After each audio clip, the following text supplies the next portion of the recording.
नाकामी बहुत बड़ा इनाम है। जिंदगी में आपका इम्तिहान नहीं होता, आपके इरादों का इम्तिहान होता है। ये मुमकिन नहीं है कि आप कुछ करें और रुकावटें ना आए। रुकावटें तो आनी ही आनी हैं, क्योंकि ये सारी रुकावटें कहानी बनती हैं। जब भी आपकी मुखालफत हो और आप कामयाब हो जाएं, तब कामयाबी की कहानी बनती है। सीधा रास्ता कभी कहानी नहीं बनाता।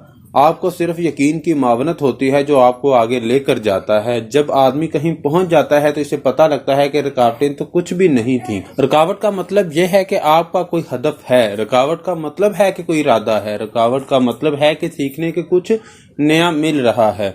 आप गलतियां करेंगे, मगर इन्हीं गलतियों से तो सीखेंगे। ज़हीन की तारीफ यह है कि इसका तजर्बा और इसने तजर्बे से सीखा है।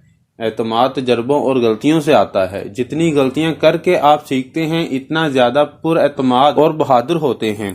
जो फर्द अपनी जिंदगी की जिम्मेदारी को खुद नहीं संभालता, वो कभी तरक्की नहीं कर सकता। लेकिन जब आप कामयाबी पाते हैं तो आपके सारे सफर की कीमत अदा हो जाती है। अगर आपका शौक है तो फिर आप अपने आप को थका सकेंगे। आदमी काम से थकता है, मोहब्बत से नहीं थकता। लिहाजा जिस काम से मोहब्बत होती है, इसे करने से आपको कभी थकावट नहीं होगी। जो आदमी जिंदगी में 9 से 5 बजे तक काम कर रहा है, वो तरक्की नहीं कर सकता। तरक्की करने वाले घड़ी देखकर काम नहीं करते, घड़ी को अपने अहदाफ के मुताबिक चलाते हैं। अगर आपको ये वीडियो अच्छी लगे तो लाइक और सब्सक्राइब जरूर करें और पैगाम पाकिस्तान को दुनिया तक पहुंचाने में हमारा साथ जरूर दें और शेयर करना मत भूलें। शुक्रिया।